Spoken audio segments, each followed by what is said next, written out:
Hello, friends of Right to Ignite. I am coming to you today to talk about a variety of themes that you will find in young adult literature.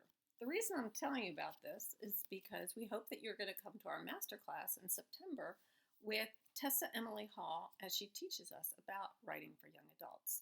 So, what kinds of themes do you find in young adult literature? I looked online and I found Corey Morgan's blog, and she outlined several of the themes that you may think about when you're constructing your novel. The first one she mentioned was reaching new self knowledge, finding yourself, or coming of age, or identity books. So these books often include the challenges of survival and angst as a young adult protagonist may be confused about who they are, but at the end they emerge with a clear realization of who they are and what they're capable of doing. Having been tested by crisis, they're able to confidently move forward. I have a book on my shelf called Twice Betrayed by Gail Kraus. It's actually a younger young adult. It takes place in colonial Philadelphia, but in this, the young woman wrestles with who she is and what are her responsibilities. Tessa Hall has written Unwritten Melody. It's a coming-of-age novel in which the main character longs for freedom and readers will learn to embrace who they were made to be. The second theme is dealing with family conflicts. This is very common in young adult novels.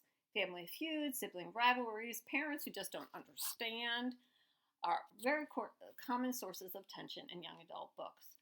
Often the main character's family is going through a type of crisis or conflict, and the character himself or herself is experiencing conflict with their parents. So recently I reviewed Ships, Secrets, and Survivors, a fantasy book in which both main characters are begin with issues with their parents. Fallen Leaves by Tessa Hall also fits with this category. The main character is ready to start her junior year at a new art school in North Carolina, but then she finds out her mother is going to leave her rehab sooner than she expected, so that sets up tension for Selena. Books about divorce, abuse, step-parenting, and neglect would fit into this category. Another theme is the fight for individualism. So the Hunger Games, or Madeline Lang's classic book, A Wrinkle in Time, or Lois Lowry's book, The Giver, would be examples of this. Often these books deal, again, with teen angst, rebellion, and defensiveness, brought on perhaps by economic hardship and their lack of personal freedoms. Another main theme would be the struggling with mortality, the death of a loved one, or survival. Survival is obviously a big theme in today's market. So some classic books or some older books about that would be Where the Red Fern Grows is a classic, as well as Fever by Laurie Halse Anderson, in which the main character deals with death and a pandemic in colonial times in Philadelphia. Often these novels will give teens a realistic and emotional portrayal of grief. The Book Thief in Markus Zusak's Nazi Germany novel is also an example of that. My friend Linda Phillips wrote this book, Behind These Hands, in which the main character's siblings are diagnosed with Batten's disease, which is fatal. So that is a good example of this category.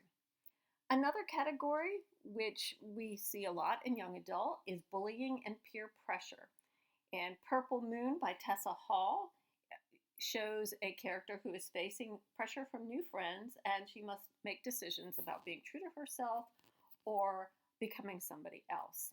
Other books that I would recommend in that deal with bullying is classic Lois Sekar's Holes, deals with bullying, as well as Jan Cheripko's book Rat. And this actually features an older protagonist. The last theme that is often seen in young adult books is mental health issues. Linda, who is my close friend, who I may have already said that, and writing buddy, she wrote this book Crazy, and it's about a character's struggle with her mother's mental illness.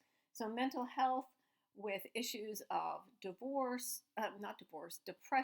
potentially suicide or anxiety would come into that category. So we hope that you will join us in September for Tessa Hall's masterclass on writing for young adults.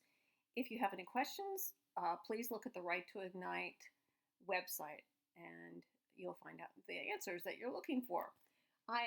We are giving away copies, autographed copies of Crazy and Behind These Hands. So to enter the giveaway for that, just leave a comment on this video or send me a private message on Facebook. I am Carol Federlin Baldwin, and I look forward to meeting you at the masterclass. Thanks for joining me for this video.